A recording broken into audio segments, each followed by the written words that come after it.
Hello students, today we will be studying about the instruction format of 8085 microprocessor.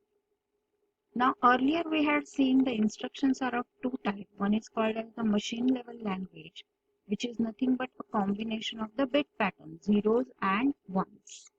And the second part, the machine instructions, are difficult to remember. So we convert them into the assembly language, which consists of the mnemonics part. Now the instruction, when you write it in the mnemonics, those instructions can be viewed in two parts. The first part, it gives the task to be performed, which is called as the operational code, or in short it is called as the opcode. And the other part, which gives the data to be operated upon, which is called as the operand. So every instruction has two parts. The first part is opcode and the second part is nothing but the operand. Now these instructions are stored in the memory, and according to the length of the instructions, that is how many memory locations are required to store the complete instruction, the instructions are divided into three categories. The first one is nothing but called as the 1 byte instruction, and these instructions, as the name suggests, it will include both opcode as well as operand in the same byte. It has only 1 byte, or it requires only 1 byte to be stored. Such type of instructions require only a single memory location to store it. The examples of such instructions are RRC, move A, B, etc. So actually only one operational code is required, or one memory is required, one memory location is required to store the instruction.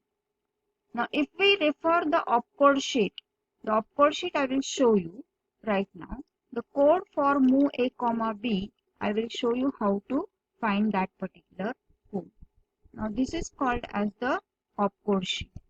Now when you see opcode sheet, these instructions are written alphabetically, and if you see here the move instruction, move A, B, has the code which is nothing but 78.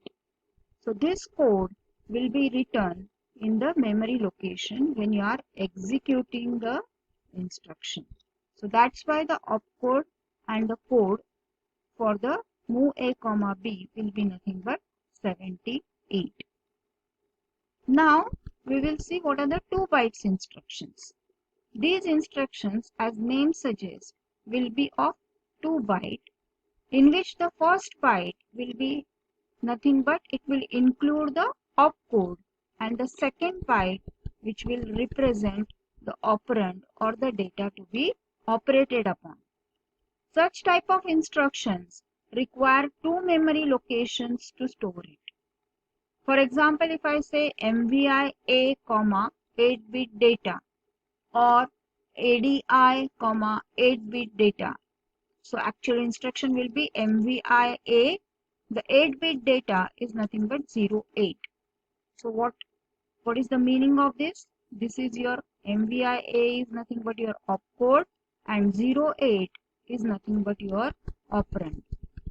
So first byte and the second byte will be, the first byte will be your opcode. The second byte will be nothing but your 8 bits data. Now if we refer the opcode sheet for the instruction MVI A, then it is 3E. So I will just find out whether I can show you MVI A code. We will just see if we can see. So this is nothing but your move instruction.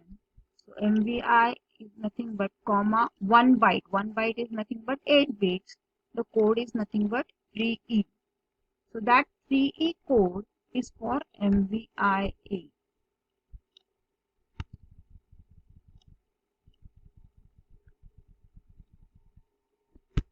So 3E will be the code for MVI, and that 8-bit data which is mentioned in the instruction is nothing but, now in this case, MVI A, 18. So MVI code is 3E. The 8-bit data mentioned in the instruction is 18H.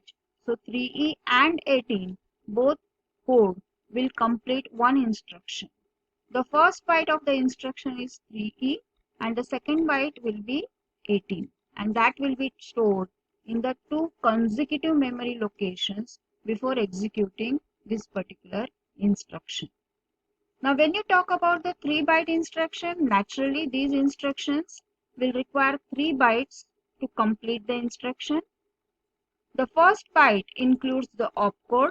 The second and the third byte together will be nothing but your 16-bit data or 16-bit address of the operand. Such type of instructions will naturally require 3 memory locations to store such instructions. For example, LDA, 16-bit address, LXI H, 16-bit data, etc. So if you have the instruction LDA 6000, 6000 is a 16-bit number. This is the hexadecimal number. You have to convert it into bits, so it becomes a 16-bit number. LDA is nothing but your opcode. So here the first byte will be your opcode. The second byte will be the lower 8 bit of your 16-bit data or 16-bit address, and the third byte will be nothing but the higher 8 bits of your 16-bit data or 16-bit address. In this case it will be 60, correct? Now if we refer the opcode sheet for example LXI H instruction is there, then LXI H, the opcode is nothing but 21 as I showed you earlier. So LXI H opcode is nothing but 21. Now if you see LXI H 1024, the code will be 21, and then you have 1020 as the 16-bit number. So the first byte of instruction consists of 21. The second byte will be 20, that is the lower 8 bit of the number, and third will be nothing but 10, which is the higher 8 bit of the number, since the 16-bit number is 1020. So the instruction will be stored in 3 consecutive memory locations. So these are called as the 3-byte instruction. Okay, so according to the length of the instructions are classified into 1 byte, 2 byte and 3 byte instructions. That's all for today. We will see the data transfer group instructions in the next session.